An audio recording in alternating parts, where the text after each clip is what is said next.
आत्म ध्यान धर्म यज्ञ में हम आत्मा और शरीर को भेद करने की विधि सीख रहे हैं।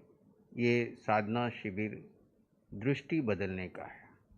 दृष्टि बदलो सृष्टि बदलो। आज तक हमने परिस्थितियों को बदल करके आनंद से जीने की अभ्यास किया।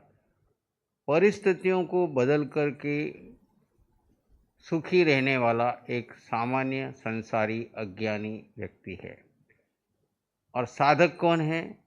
जो हर परिस्थिति में, हर हालत में, हर अवस्था में आनंद से जीने की कला जो जानता है वो साधक है, वो आत्मार्थी है। उसको भगवान कहते हैं वो पूज्य है, वो कर्म क्षय करने के मार्ग में आगे बढ़ रहा है। परिस्थितियों को बदलते हैं हम, एक परिस्थिति बदलते हैं दूसरी खड़ी होता है, दूसरी बदलते हैं तीसरी खड़ी होता है। ये क्रम कभी खत्म ही नहीं होता और हम आर्त रोध ध्यान में, चिंताओं में ही सारा जीवन खो देते हैं। ये आपकी टर्निंग पॉइंट है। अगर आपने इस दृष्टि को बदल दिया, शरीर से आत्मा पे आ गए, तो आत्मा में इतनी अनंत सुख है, अनंत शक्ति है। भेद का मतलब है शरीर और आत्मा को अलग समझना। एक है भेद दृष्टि, है एक अभेद दृष्टि। अभेद का मतलब है हर एक में जीव मेरे समान है।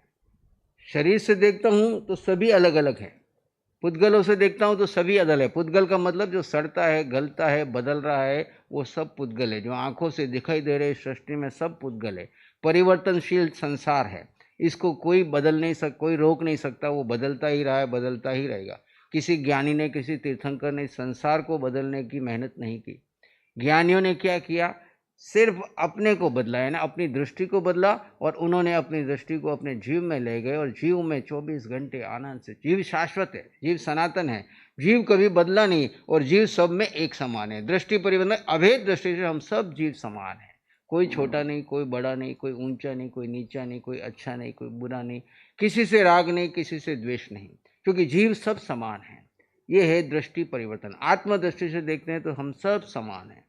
कर्म दृष्टि से देखते हैं तो शरीर छोटा है, बड़ा है, ऊंचा है, नीचा है, गरीब है, धनवान है ना। तो कर्म दृष्टि से आत्मदृष्टि पे आना इस शिविर का लक्ष्य है। हम जिधर देखें उधर हमको आत्मा के दर्शन हो, क्योंकि आत्मा कितनी है इस जगत में? बोलो, कितनी आत्मा है? अनंत आत्मा है। चारों तरफ जिधर देखो उधर आत्मा है। अगर आपकी दृष्टि चर्म शरीर को देखेगी, पुद्गल को देखेगी, तो आपको सब अलग अलग नजर आएंगे। लेकिन आप निश्चय में देखेंगे तो हर एक पुद्गल के शरीर, जो भी लिविंग बीइंग है, हर एक के बाहर से शरीर अलग है लेकिन अंदर जीव अलग है। शरीर में अंतर क्यों है? शरीर छोटा बड़ा ऊंचा नीचा क्यों है? तो कर्म के अनुसार। वहां पे था, अभी भगवान ने आपको दो बातें बताई। पितराक शादी का जो ध्यान कराया उसने दो बातें बताई। भेद विज्ञान को जान लो और कर्म सिद्धांत को मान लो। शरीर अलग है और आत्मा अलग है, ये जान लो और सब में आत्मा के दर्शन करो। और शरीर किसी का छोटा, किसी को बड़ा, कैसा ऊंचा क्यों मिला, कोई गरीब कोई धनवान क्यों है, कोई रूपवान है, कोई काला है, कोई गोरा है, क्यों है? अपने अपने कर्म के अनुसार उसको शरीर मिला है। तो उस शरीर को लेकर के, उसकी वृत्ति को लेकर के जो प्रतिक्रियाएं करता है वो अज्ञानी है।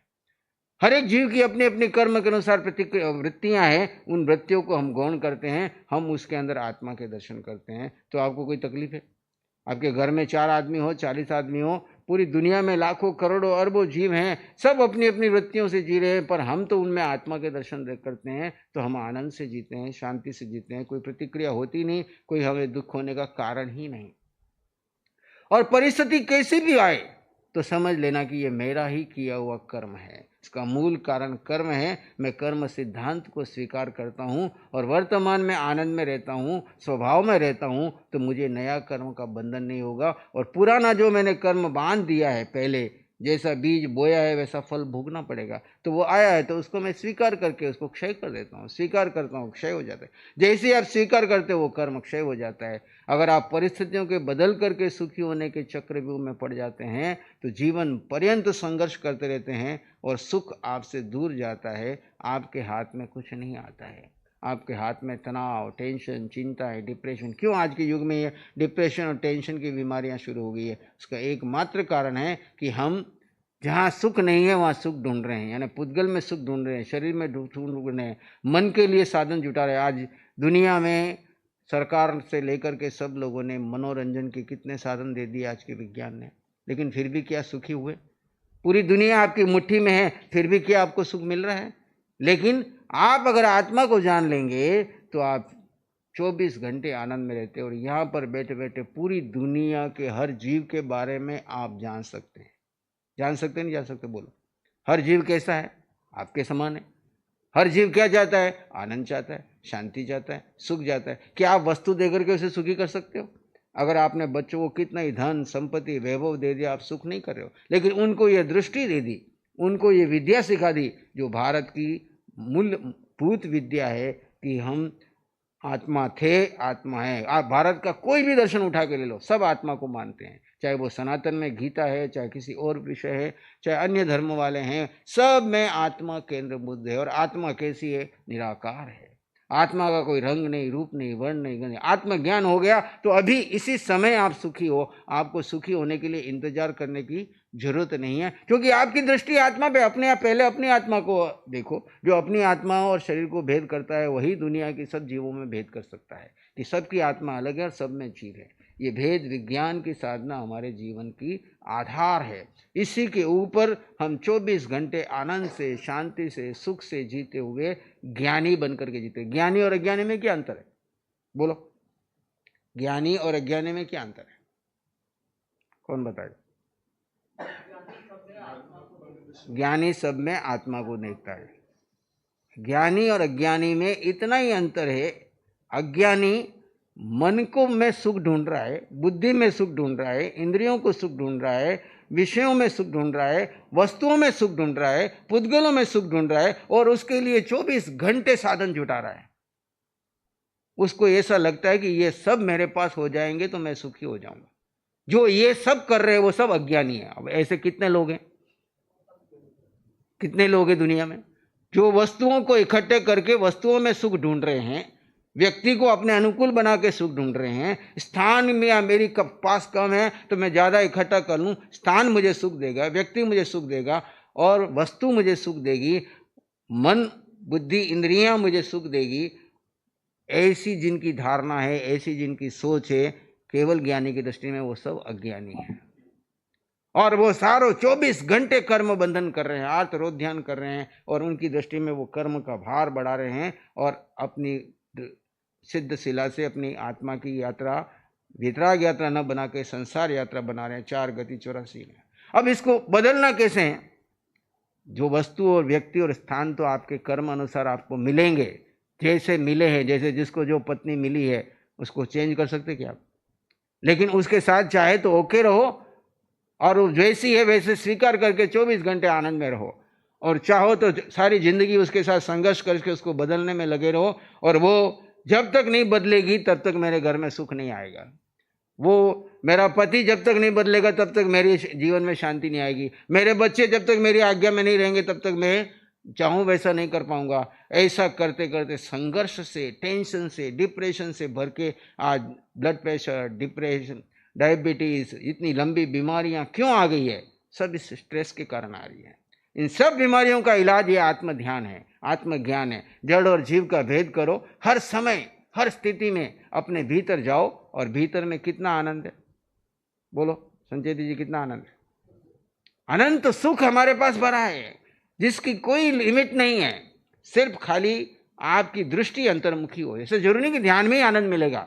ध्यान तो आपको जैसे दिन में 2 बार भोजन करते हो, ऐसे दिन में 2 बार बैठ करके अपने आप को चार्ज कर लो। जैसे आपका मोबाइल डिस्चार्ज हो जाए, मोबाइल आपका डिस्चार्ज हो जाए, भले लाख रुपए का मोबाइल है, क्या काम का है ना? आपको जिस काम के लिए उपयोगी नहीं हो रहा है, लेकिन आपने उसको समय समय पे चार्ज करते रहे तो वो आपको 24 घंटे आपके काम के लिए काम आता है। ऐसे ही हमारा शरीर जो है, जो जीव से चार्ज होता है। जीव नहीं रहे तो इसको कुछ मिलता है? अगर आप जीव का ध्यान करते हुए संसार में कितना भी कार्य करें, आप कभी थकेंगे नहीं, परेशान नहीं होंगे और हर समय आनंद में रहेंगे। और जीव के साथ जुड़े नहीं, जीव से कनेक्शन नहीं रखते हैं और मन बुद्धि इंद्रियों के पीछे लगे रहते हैं, तो 24 घंटे स्ट्रेस, टेंशन, चिंता, डिप्रेशन और धीरे धीरे लंबे समय में 50-60 की उम्र 40, आज तो 35-40 में बच्चों को हार्ट अटैक आ रहे हैं, छोटी उम्र में ही रोग घुस रहे हैं। क्यों? कि छोटी उम्र से ही डिप्रेशन, टेंशन, बच्चों को कंपटीशन में डाल दिया। पढ़ाई के समय में भी टेंशन में है, नौकरी के समय में भी टेंशन है, परिवार में आने के बाद हस्बैंड वाइफ की नहीं बनती उसमें टेंशन है, ऑफिस में इतना कंपटीशन है, उनका टारगेट नहीं पूरा हो तो वहाँ पे उनको स्ट्रेस है, और इस स्ट्रेस के अंदर में वो केवल धन के पीछे भागा जा रहा है, शांति उसके जीवन में नहीं मिल रही है। ये अभी जो आपको आत्म ध्यान के 3 प्रयोग कराए, पहले प्रार्थना में हमने भगवान के चरणों में प्रार्थना की कि कैसे मैं आनंद से, शांति से, सुख से जी सकूं, ऐसी प्रभु कृपा करें।